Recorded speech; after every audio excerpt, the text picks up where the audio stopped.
Welcome to the Changemakers podcast, brought to you by Graf-Martin Communications, where we discuss ministry, marketing, and leadership for good. I'm your host, Ellen Graf-Martin, and each episode you get to join me in conversation with some of the most interesting changemakers and groundbreakers from across Canada and beyond.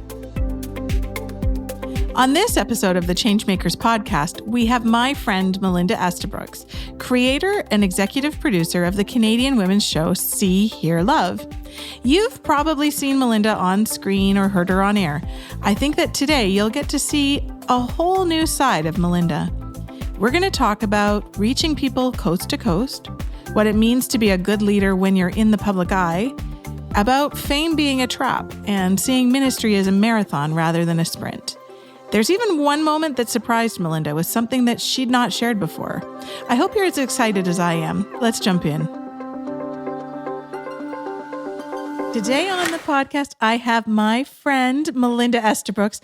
Now, I have known Melinda for about 15 years, and we met in the funniest way in the Crossroads building 15 years ago. We were talking about that this afternoon. Yes, we were. How did we meet? It was hilarious. But you realize that dates us, right? Because if I said like solid gold, people would be like, what's that? Yeah. Or the older people be like, yes. Yeah.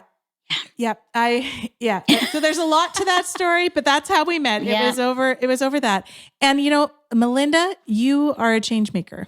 And this is the Changemaker podcast, ministry, leadership, marketing. You are involved in all of those things for good.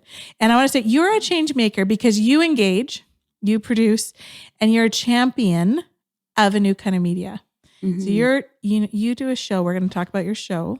It's See, Hear, Love. And it's all over the place. You are actually meeting people where they are, which is what you need to do and what a lot of people aren't doing. Thanks, Ellen. And you make things happen. And you don't just make things happen for yourself, but you make things happen for other people too. You're a champion, not just for yourself, but you help other people make things happen. And I got to see that firsthand when you worked with me.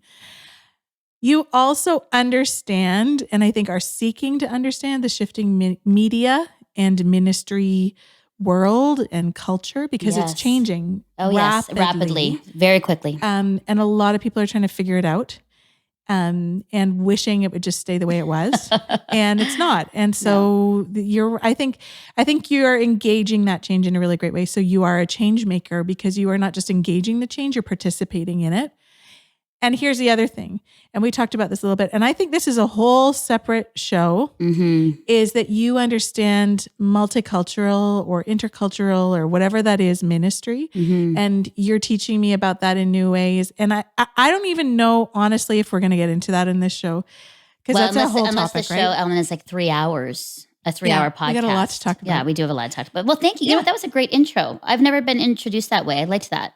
Well, so I'm just going to actually lift that off this podcast. That's great. And use it, even though it might be copyrighted, but I liked that. Thank you. And you've done a lot of things over the years. Is that right? Like, yes. When did you actually start in your career? Like when we say ministry, leadership, marketing, when did you start in that career?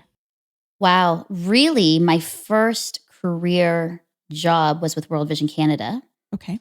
I was in customer service, and it's always good when you're young and you're trying to pay for college. And I was doing the phones. And then I moved into a role in development, marketing, fundraising with the 30-Hour Famine, which was a big campaign initiative here in Canada and around the world to raise money for, different kinds of, at my time, Ellen, it was for HIV and AIDS. And I moved into that. So I was at World Vision Canada for 7 years with a team, bringing awareness to the needs of those around the world and to the most vulnerable. And then after World Vision Canada, I was asked by Lorna Dewick, who has been a mentor and now the CEO of Crossroads, to join her team as a reporter and cultural correspondent for a show called Listen Up TV, which is now Context. And I'd never done media, so that's a whole other story, but an amazing ride of 7 years in media work. And that's where we met. That's where we met. Yeah, that's where we met. And from there, then doing Full Circle, which was a woman's show that aired across Canada. And from there, media came to Graf-Martin to do PR, worked in leadership training at an organization called Eagles Flight, and now I am at See Hear Love. So there's a lot of things I've done. And when I start talking to people about that, they're like, did you start at like 6? And I'm like, yes.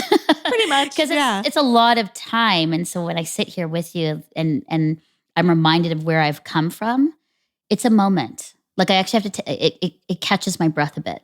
Mm-hmm. It really does. And you've really done it. You've done the ministry, the marketing, you've done media. Yes. And you are a leader. You really are a leader. And so you're a change maker. Like in the context of this podcast, you really are. Do you think of yourself as a change maker? No, which is really interesting. I mean, I appreciate that I'm on a Changemakers podcast, but I would never say change maker. And as I was thinking about that on my drive up here to do the podcast, I'm like, am I a change maker? I mean, it sounds funny because from what you say, it sounds like I've made changes and helped people move towards change, but I have never called myself a change maker before. But in the context of what you're saying, I'm like, oh, I think I am. You are. And I would even say you're like a make it happener. Like a change maker is a little bit different, but I think that's kind of the same thing. Yeah, it is. I do value that. Like, and I won't use the word, it's funny, like, as we're always saying, like she hustles and she's a hustler. I understand that. But it really is when you have a passion and a fire in you. And I am like in your belly, in your bones. You can't help but do what God has called you to do what you love, to follow sort of this mission and vision that God has for you. And so I think in that does make sense as a change maker, because I've made, in the work I've done, I've actually helped change and reframe and help people reframe the way they see the world, how they see the most vulnerable, marginalized, how they listen to stories, how people respond to faith and to Jesus. So if that's a change maker, then I am a change maker. You are. And you were talking about, so you are the host of See Hear Love. Mm-hmm. And when you worked with me, you were talking about the show. Yes. And it was a dream. It was definitely a dream. It was a God-sized dream. My friend Holly Girth, she would say that's a God-sized dream. Yeah. And it was your God-sized dream. And you chased that dream. And I think that you were obedient to it as well. So there's a different, I think that one thing about hustle is that hustle is all about you, where I think when you're chasing the God-sized dream and that fire in your bones is more about doing what you've been created to do or called to do. And it's like a little itch. It doesn't go away, because when I came up with this idea, it took 3 years in the making and in the cultivating and curating and screaming to God about, my timing versus his timing to finally see it come to fruition. This dream of a woman's show, starting off as a web show to reach women where they're at, across the spiritual spectrum, and to invite them into a community of conversation and honesty and authenticity and inclusion that's so needed as I go out into the world and meet with people is so needed today. Mm-hmm. So many people are isolated and marginalized and confused. And sometimes, unfortunately, the church isn't the safest place to be. So why not create a community online where the millennials and the young people are? And that was where God really, sort of poked me and said, you need to be that. You're at an age now, Mal, where you can be that mentor and you can bring about change to young women in how they see me and how they see, me as a loving father, as one to follow the example of Jesus, who was an advocate for women and children, and to understand that my spirit can be within them, to give them power and to guide them in life, because that's what you've experienced, right? So that it comes, Ellen, from what I've experienced. It's like, I want to give and just like show that and help people understand that so that they can live in that same way. And so I was going to ask you, like, why do you do what you do? And I think you were just saying that. And what I heard you say, and correct me if I'm wrong, is that you want people included. Absolutely. Is that right? I want, yes. It actually makes me quite emotional in that in this world today where I know and the stats are saying and reports are saying that more people obviously are in the digital world and on their phones and online, more people than ever are also isolated and alone. And we have a big problem of loneliness right across the board of all ages, where people are feeling more alone. And I've always wanted people to know they're included. I think even when I was young, my parents said, even when you're in kindergarten, grade 1, you always invited everybody to your birthday party.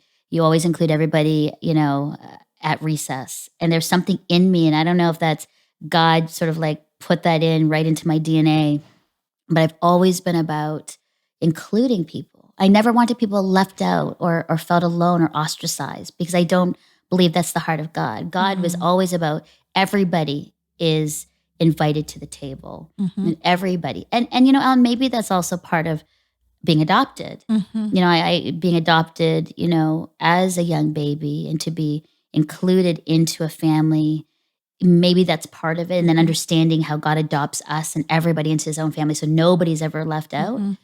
That could be very much a part of that storyline, and why I'm passionate about including everybody. Yeah, and I think your story really does play into that. And I have seen that in you since I've known you, is that you're like, there's a party, everyone's invited, come along. And yet I know that one of the things that I've actually, we didn't talk about this, so hopefully I'm allowed to talk about this, is like no holds barred, right? Yeah, absolutely. One of the things that I have seen you posting about lately is on not doing everything. And, honestly, one of the things that I've seen you as a leader, and, you're very public because you're on air in a lot of different ways, online, doing all these different things. Like, you have the coolest looking parties ever, the coolest birthday parties. And yet I know that right now you're feeling challenged, like on choosing what to do. Is that fair to say? Yes. And not doing it all, because I'll tell you that sometimes when I look at your social feed, I'm like, it makes me introvert. Like, I feel by just watching it that I've extroverted. And so now I need to go introvert. You sound like my husband. And read a book. Yeah. And so tell me as a leader, because one of the things that you have to do is be public, right? Yeah.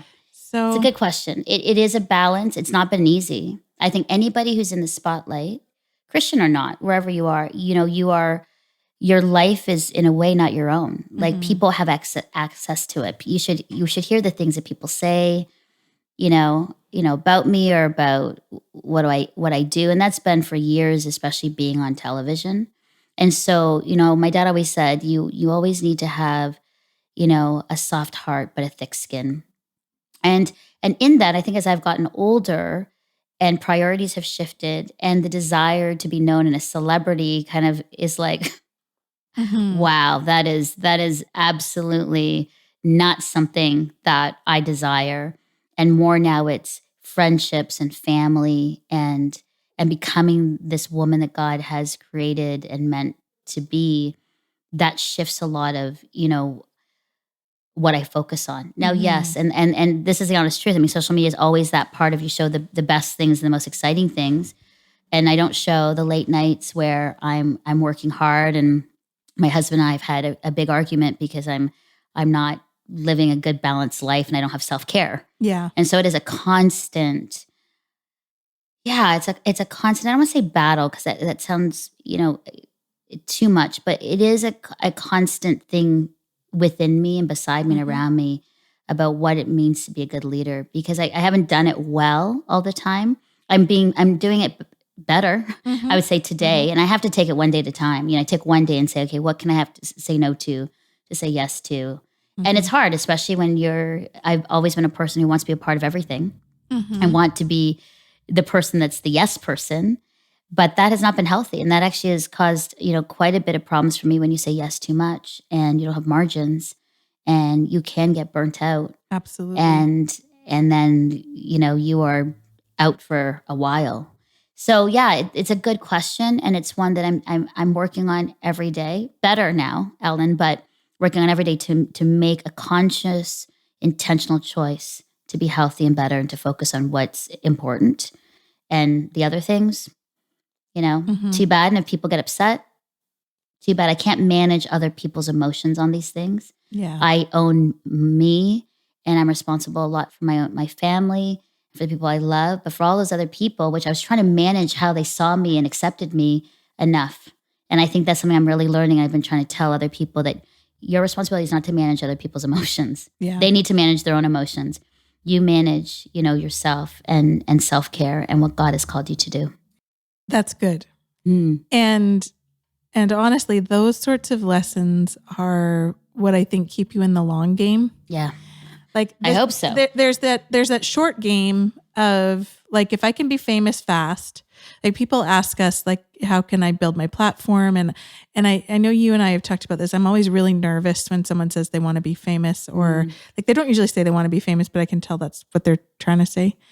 Because it's a trap. Oh yeah, absolutely. It is a trap. You have to be careful. I mean, even for me, when you're on TV and you've got a podcast and you're on YouTube and you're on radio, I mean, there's a lot of access where people are writing you, and there's this sense of adoration and love and awe for you, and you have to be really wary and guarded in those areas. I mean, I'm glad I have a husband that's really grounded, who's like, whoa, easy, head out of the clouds. I mean, come on, this is reality. And so that's good. I think the other thing too, that people in ministry, especially pastors and people in the public, there is a challenge there. And I've been really seeing this a lot more, where there is this part of ministry and Christian ministry where you work and you toil and do the work until you are long gone, because that is the work God has called you to. And I've seen that happen, around me in environments. I've heard that said, that you basically work to the bone because it's the work of the Lord. Well, that has caused a lot of problems in many families and in many organizations and with many Christian homes, and was even part of, Ellen, a bit of my drive. Oh, well, God has called me, so I'm going to do it. I'm going to do it for him. And I don't know how long I have left, and I've got to work. Well, how unhealthy is that? But I know a lot of people that's their drive and motivation. Like, God has called me, so I better go. And so if I have to work, 1,000 hours a week, then that's what I have to do, because people are dying spiritually and physically, and I must. Well, that's called the Messiah complex. Mm-hmm. And that's called the Savior of the World complex. And that is not what we are called to do.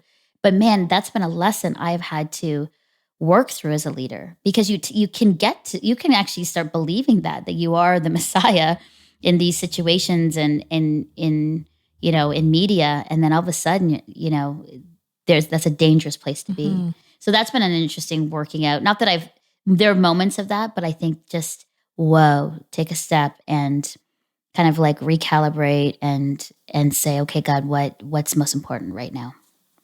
Yeah. And we talked about this when you worked with me, because I remember one of the things that most surprised you was like you came to work and you went home. And yes, like on time, right? Yeah. And that has been a big piece for me. And I only do that because I started out my career in ministry. It was like, you do whatever it takes. And that's your standard. And the expectation is so high. Yes. And it will kill you. It's great for a short game.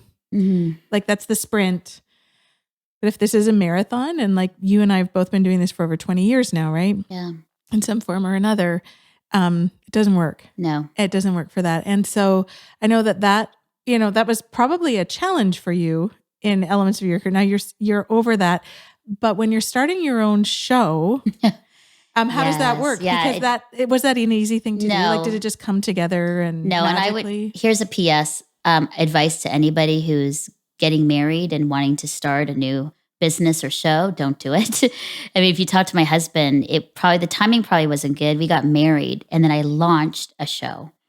And, I think if I look back 3 years ago, we probably should have had better communication. I might have waited a year, just because when you are an entrepreneur and you start something like that, it's all in. Mm-hmm. And that's why I say 3 years out, what I've learned in leadership is that I was really off. Like, I mean, I had to raise my own money. I had to edit. I had to produce a show. I had to guest. I had to write. I had to do back-end web. I had to do social media. I mean, I really didn't have money. I had some organizations that were supporting, but I had to do it all. That's what you do.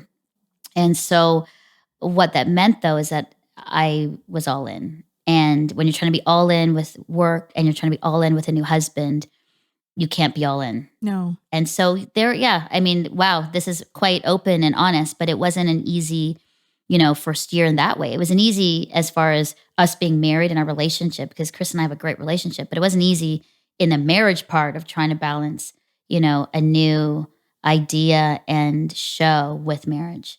But it takes a lot. Here's what I would say to entrepreneurs. A lot of people come to me and say, oh, Ma, I want to do the same thing you're doing. I want to have my own show. I want to be on national TV and I want to do this. I'm like, great. Are you willing, though, to do the hard work and the long hours and literally praying like, I don't know how it's going to happen? And are you willing to sacrifice and do that and long term, not just all of a sudden, after a couple of months, everything's gonna be great and somebody's gonna come and fund your whole project. This is 3 years and I'm still, fundraising and on my knees and saying, God, is this what you're doing? I have more team members, but that's just recent. But it has been really hard work to do this. But I also do it because I believe God has really called me to this as well. Mm-hmm. And honestly, I have to do a shout out to my husband, Chris, because, when you're going through this and you have an amazing support person, it totally makes the difference. So thank you, Chris. and I get it, because we started our business 6 months after we were married. So our first year of marriage was hard. Oh, yeah. It was great. Like I had the best husband. Yeah, that's exactly really what I would say, but it was really, really hard. So is that what helps keep you in it? A good husband? Mm-hmm. Yes. What keeps me in it too, Ellen, is, that I really believe, here's the thing, I'm a follower of Jesus and he has completely changed and transformed my life. I choose to follow him because I believe he is the best way in how to live and love in this world and so many things. And so in that, at the core of that, I really want more people to know him and not know the church institution, religion that's hurt people, because there's so much confusion now in this day and age, but to know the person of Jesus who I have a personal relationship with. All that to say, that's the motivating factor, that I actually want people to know him. I also want to help people, especially young women, have tools and resources to help them in their life. Like the things that have helped me, I want to share with them. The other thing too is at the core of me, I'm a storyteller. I love to share stories. I love to share stories of God's faithfulness to me. I love to share other people's stories. And I find that there's power in storytelling. When you share a story, other people don't feel alone or excluded, because they're like, oh, she had the same experience I did. Okay, well, that's cool, because now I don't feel as lost or that I'm crazy or that I'm alone in this. And so I answer that with a lot of things, but I do it because I believe in the power of story. I believe in Jesus and that he can change someone completely. And I also believe in helping people with resources and tools to help them in their life. I think when people are like, so many people come to me and they write me and they're like, I don't know how to do this. Is there a book? Is there a tool? Is there a thought? Is there an expert? And so I found that I'm also a bit of a resource for people as well. I think this is why we get along, because we have a lot of things in common, don't we? Yeah, we do. You got to interview me for the pilot of this. No, you got to interview me. How arrogant is that? No. I got to be interviewed by you for the pilot episode of the show. Fun. Incredible. Mm-hmm. But I think that when I hear you talk, and I think when we get below the surface on both of us, we have a lot of heart connection. Is that right? Yeah, a lot of similarities. And one of the things that I know you talked about that you're learning these days is that you are now a mentor. Yes. And you said, when did that happen? Yeah, your line was, but I'm still looking for a mentor. And I totally get that. I 100% get that. Right. But tell me about what you're learning about that at this stage of life, about mentoring and...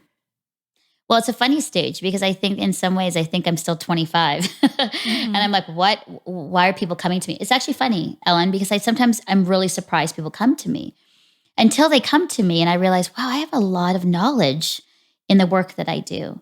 And so I realized that, my show, See, Hear, Love, is really also a place for mentoring. We've gotten a number of young women all over the world who've said, you know what, you're actually mentors to us. And I'm like, what do you mean? They're like, well, we don't have actually physical mentors. We don't go to church, but you are actually a mentor to us. We listen to your show because we're hearing from women that are older by 5, 10, even 20 years older, talking about their experiences. And we're actually like, wow, we're learning from you and your guests and your co-hosts. And I'm like, wow, isn't that interesting? I thought mentoring had to be a certain specific way, but we're actually mentoring people by just being on a panel and giving a platform for women to share their story.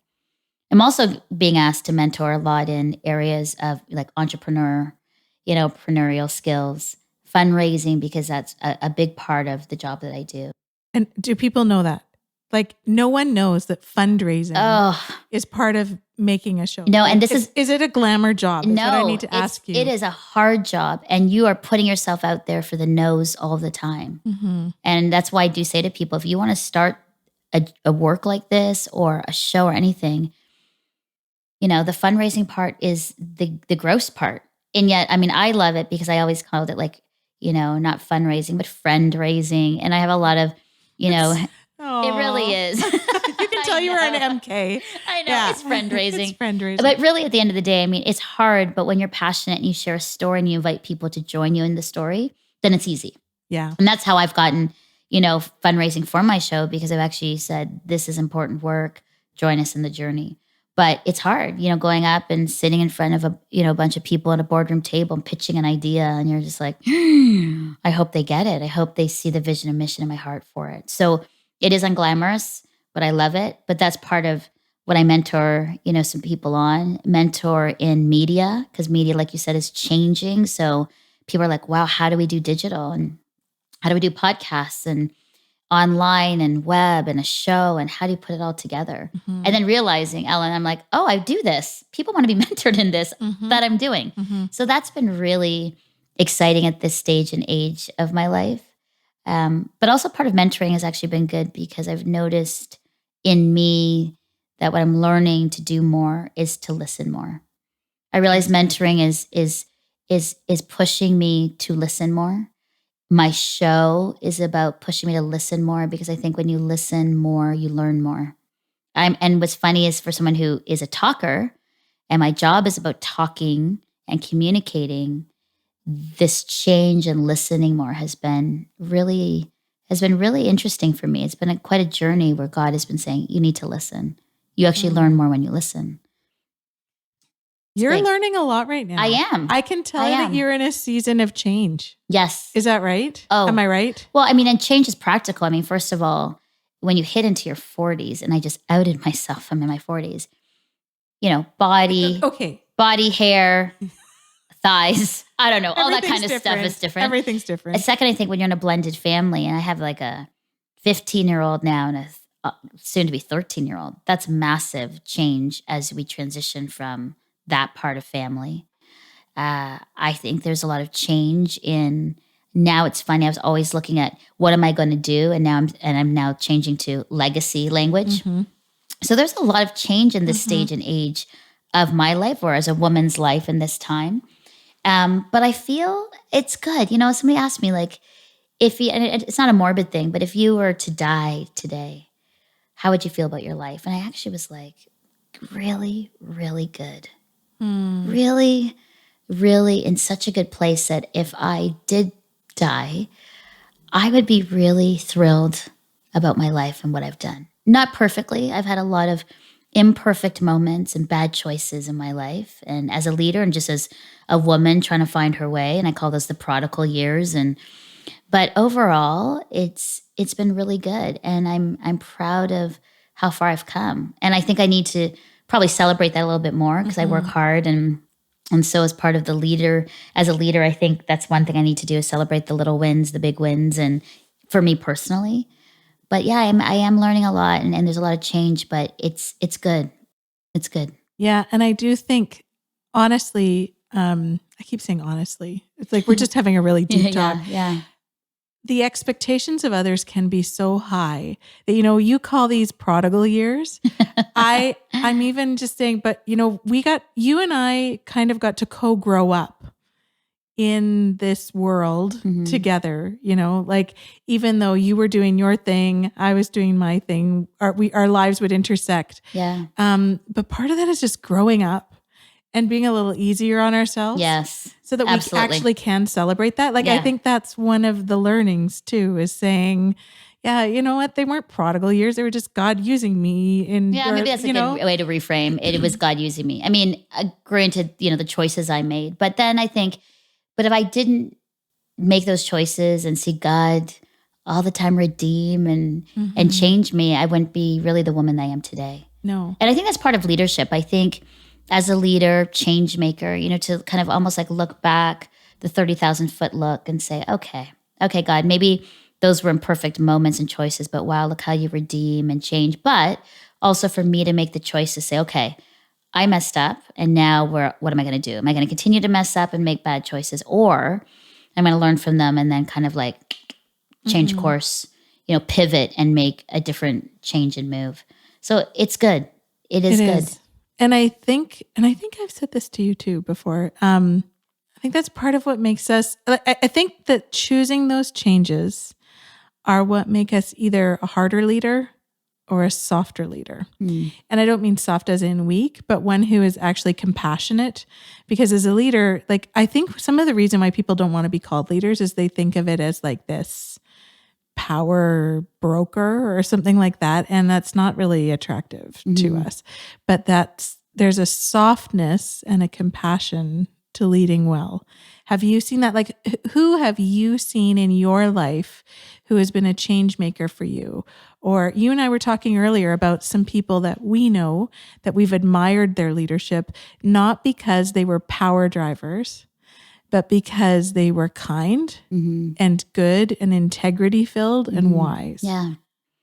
Wow. I think it starts with, my mom and dad, but my dad right from the beginning as, a man who, really loved our family, but also was a champion for me as a young girl. When and like what you've said, many times before, you're here because of men who have believed in you. And I would say the same. I mean, starting from my dad, he was like, honey, I know you're like at that time, 3 foot and you're little and you think that you can be like, the next Pele soccer player and the next amazing basketball player. Okay, well, we'll help you try to do that until maybe you can't be. But I always had people who really believed in me that way. And I think, when I look through my life, there was a lot of great men who believed in me. I mean, Dave Toyson, the former CEO of World Vision Canada, who saw, in my first walk into career, was like, I see you and I believe in you and what you can do. So I'm going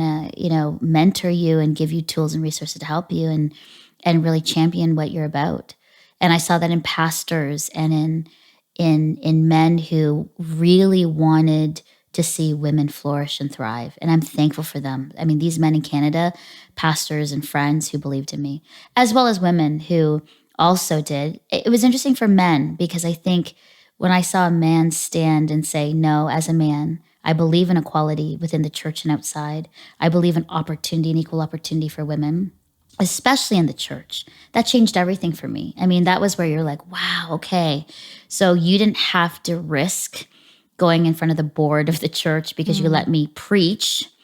You're willing to do that? Okay, there's something here. So I think that that's big for me. And I think, leadership, I've sort of looked at the leaders that were really effective and leaders who weren't. And I've tried to model, what does that look like? And I think the kindness is a big one. I think sort of flexibility and openness, not controlling or micromanaging, but really being open and listening to needs.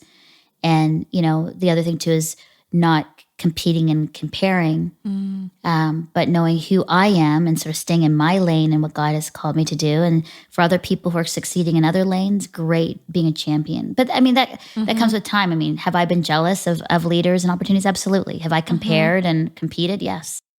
But now I think maybe I'm just too exhausted.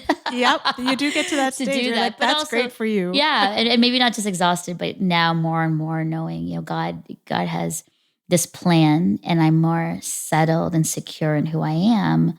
about where I'm to be and what God has called me. And so for now, it's you're going to be a host and executive producer of See Hear Love.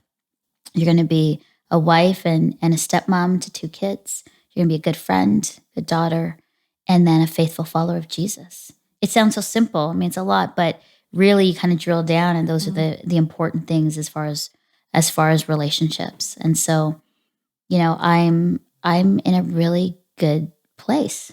I mean, if you had asked me that a few years ago, I don't know if I would have answered the same way, Ellen. But I think sitting here at this time, in a really good place. And I think one of your other keys, whether or not you identify this, and it's something I've seen in good leaders who have lasted the test of time, and in my brain, it's kind of the Max Lucado principle, is that, so I don't know if you know this about Max, but his childhood friend is his manager. And he knows Max. And he knows if Max is real, and he knows if Max is not real, and Max is real. Like, let me just tell you, he was just a gem. But he keeps his close friends close. And I think that is something that you also are really intentional about. And I think that has been a huge support to you, not just as a leader, but as a person living out her calling. Yeah. Maybe speak about that a little. Yeah, that's a good observation. I will say this because I think, in all honesty and transparency, I think I've taken for granted my community of friends and who I have around me. But that is something, you're right, has been key in my leadership. I've invested a lot in girlfriends and friends from small groups for 15, 17 years. I have friends I still see after 32 years, 27 years. And I've really believed that the investment of these people is important, not for them, but for me. And so you're right. When you're younger, for me, I had this big, big, wide net of friends. And as you get older, it gets smaller and smaller and smaller to your trusted ones. But yeah, I really, over the years, have realized that I need trusted friends, because when you're in ministry and leadership, who do you trust? And you never want to, as they say, throw your pearls before swine, because I've seen that happen and get burned badly from just sort of like opening myself up and sharing stuff and then getting hurt by other people. And so you start going, okay, who are the people I can trust? Who are those people who are for you, who have your back, but also who can speak honestly to you, critically, for you to be better and become better, but also those people you can go for kindness and care. And I think too, I've shared my story too, but when I went through my divorce, I mean, you think about that. I was a co-host of a Christian women's show airing on national TV, speaking at conferences, and then I go through a divorce after I've literally sat in front of hundreds of people giving marriage advice, and then I come out and say, my husband has left me. Well, that's a blow to leadership, even as a woman of faith, all kinds of things. And so I've shared that story before, but the people who were there to be with me and not judge me those are the people that you need, and have helped me continue in leadership and believe back that, man, I have still a lot to offer. Granted, I mean, I have a very unique situation where people were like, it's beautiful. Your story of divorce and redemption is probably one of the most beautiful stories people have said, because most of those stories end up nowhere near what you experience. Because when you have a Christian organization that then supports, prays, and elevates you and keeps you on air, most wouldn't. You have a church that doesn't kick you to the curb or judge you, but is filled with grace and helps you and restores you. You have a community that doesn't judge you, and again, elevates you and protects you, and then wants to see you flourish and then helps you. And you see a family that's loving and caring and guarding. All of those factors and people can then, I mean, really, it's quite emotional, can restore you back to full health. And I am very aware that is a very unique situation, because I received many emails and letters where people never had that experience and were actually the opposite. So when you are part of a community of people who gather and love you and care, you can then still be an executive producer and host of a Christian women's show years later. And so I feel, I'm not saying I'm like the product of the community. I'm saying that when everybody does what they should do, one heart and one mind, loving, caring, grace-filled, not judgmental, offering opportunities over and over again, I can be where I am today. And I wish more people had that experience because I hear that that's always the opposite. So I'm very grateful. Even Ellen, for you, when I finished one chapter of my life and I didn't know what to do, oh, wow, quite emotional. You gave me a call and said, let's meet. I think I have a job and opportunity for you. It was huge. It was such a fun year. It was a fun year, but it was huge because you saw that there's a need, we connected, and over again, those are the kinds of stories in my life that have continued to keep me in this space and place of leadership. So I guess I should just say thank you to that. I mean, it's a very public thing, but thank you for seeing that in me at that time in my life where there was some change, and you're like, come on board, let's get you onto the team. And that was a great year. That was so fun. It was fun. That was really fun. Yeah. And I think you taught me a lot about relationship in that year. And I think so, and this about me, a weakness and also a strength for me is that I am fairly results driven. Is that fair to say? Yes, you are. Yeah. So I like to make sure we do what we say we're going to do and that we do it on time and that we deliver the results. Like that's what stresses me out, right? But also that I love. And you are also results driven, but you are far more relational than I am. And so you taught me a lot about relationship in that year.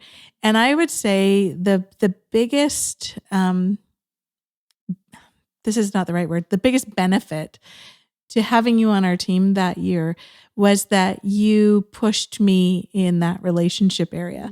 Like if I was to say a result, and that's not like, I can't actually tie like ROI to that or, and one of the things about the work we do is that we have to be really efficient because we're working with ministries most of the time and we want to be good stewards. And so, but you pushed me away from that rigidity to being like, okay, what relationships can we develop here and how can you invest in these? And so I say thank you to that because that is hard as a leader. And it isn't just hard because there are results that we have to drive. So I think this is a common thing in leadership is it's way easier to deliver results than to build relationship. Because as soon as this is a Jenny Ellen thing, you stick up your head and you can get it shot off, right? And we have to do that as leaders, though. We have to stick up our heads and take the risk. Yes. So for that lonely leader out there who may not self-identify as lonely, but would feel a bit isolated, because the reality is when you're the leader, it's hard to find your people. What would you say to them? Yeah. I wrote these down right before the podcast because I was like, what are the things that keep me as a leader, drive me, are my things? And there was 4 that just came to me, and I'm like, those are the 4. Courage, confidence, faith, and people. And I think those 4 are sort of the core that keep me as a leader and doing what I do. But for the lonely leader, honestly, you cannot do the work you do without people. And I've seen it. I've seen leaders who are like, well, I want to kind of be isolated and head down, hunker down and do my work. But you are going to need your people because life is hard and it's unexpected. And you're going to go through devastating losses.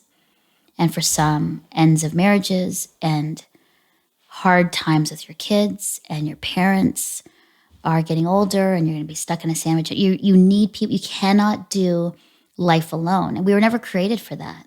We were never created to be isolated and alone. That's why God created people. And I think the church, as far as community, he created families and friendships because he knew that at the core of us, we can't be alone. We shouldn't be alone. And you kind of taught me how to find my people. And we've talked a little bit about this, like Ellen's picks as a result of you saying, we're going to find you your people. You didn't say it in those words, but kind of. But you made introductions to me of other people who you thought I would get along with, and and that you would say, you should know her. You need to know her. And I think Stacey Campbell of Prison Fellowship is one of those people, Alana Walker. Like you made me go to Toronto, which I hate. I do remember that. How much do I hate that? You don't like that. I don't like that, but you made me go because you were like, it's worth it. And so I think that that actually taught me that I need to choose to say, I'm going to do this. So instead of being isolated, I can introduce myself and I can say, hi, I'm Ellen. Or I can listen to other people who want to make the introduction. Because I could have said, you know what? No, it's I don't want to go to Toronto. Right. Because it's so nice in Elmira. It is. But it is. So but it was how do you do that? Like, how do you just say, because you're a master at that. Yeah. So here's a couple of things. First of all, I would say the people like me, there's a lot of people like me, believe it or not. We need to be advocates and champions for people that it's a little awkward or harder, right? Like, I mean, that's the God-given gift of me. Like, I'm a networker naturally. I love people. I love connecting people with other people. There are other people out there. And I've actually said to some of those people, you need to do more of that. You need to actually be the answer to prayer for some people, but using your gifts to connect people. And it's been interesting, like, oh, I never thought of that. I never actually thought that was actually a gift for me to use for good. I just thought, oh yeah, I love to do a party. And but actually to be intentional about that. I think the other thing for people, it does take courage. It really takes you out of your comfort zone to say, okay, I'm going to go to that connection dinner. I'm going to make that phone call to the person who I think has a little bit of that same kind of focus as me or same passion as me. I'm going to make the call. It's always here's what I say. You just have to do it. A lot of times people don't do it because they think too much about it. And then they actually create these weird scenarios or fake scenarios that haven't happened yet that actually cause them not to do it. Like, I have people going, I can't call. And I go, why not? Well, they're going to answer and then they're going to be like, well, why are you calling? And then the conversation is going to go really bad. And I'm like, so wait a second, has that happened yet? Oh, no, that's what I'm thinking in my head is going to happen. I said, well, but it hasn't happened. You actually need to do it. If it does happen, you were right. If it doesn't happen, what a bonus to say, I may have just created an opportunity for friendship or connection. Yeah. And those two people that I mentioned, the crazy thing is last year I sustained a horrible concussion and all three of us had a concussion at the same time and got to actually connect on our experiences as leaders and what we were experiencing. The concussion is horrible. If you have never experienced it, I had no idea. But if it wasn't for you making those connections, I wouldn't know those other leaders who were going through the same thing at the same time. And that we needed each other. Yeah. And I think that's it, Ellen. We need each other. I need to help keep networking people. I have to also encourage people to be courageous, make the call. Leaders who are isolated need to make the call and also just reach out. Like, I know it sounds crazy, but go to that dinner. Like, when somebody invites you to something, go. Maybe not everything, but go. That's where you're going to make the connection, meet people that are like-minded and that can help you. It's so good. And, so there will be people listening to this show that are men and are like, I'm not going to watch See, Hear, Love necessarily. So how can, so you're on YouTube with See, Hear, Love. Yeah. And you can subscribe to our YouTube channel at You See Her Love. Yeah. And you have a podcast. Yep. On Apple Podcasts and SoundCloud. Okay. And you're on Yes TV on Monday nights. Yeah. And Monday mornings, like 9 and then 8:30 p.m. at night. Okay. Perfect. And then is there any other way that people can connect with you? SeeHerLove.com. But, as much as men say, oh, I don't watch it, we actually are doing more men's shows. Awesome. And so our next couple shows coming up are men. And we talk about struggles through the decades. Why men don't have best friends, how men with the Me Too and Church Too movement, how men and women can work well together as colleagues and friends. So we're doing and mental health and men's mental health. So I think that men can really learn about women, but also about themselves through our shows. Your vision is growing. It's growing. Actually, it's been men who've come up to me, Ellen, in the last couple of months over the summer and last year and said, we watch your show because our wives watch the show, but how come you don't have more men on the show? We want more men. And so I heard them, and 2 shows are only men, giving them space. And it was one of the most beautiful. I actually cried after it because they actually were like, thank you for giving us a safe space to share what we struggle with without judgment. and with other men who we can talk to. And I was in tears. And so I feel God's moving. It's a woman's show, yeah, but I feel God's moving me into saying you got to get into some different waters and different opportunities. So here we go. Well, you are a woman who makes things happen, and I'm so grateful that you are my friend. Thank you. And I'm so glad that you were here. This is a great conversation. Yes, we could talk for hours. We have a know. lot more to talk about, so we'll just have to do it again. We're going to do it again. I would love to come back up to this beautiful town of Elmira and to hang out with you too. Thanks for being a change maker.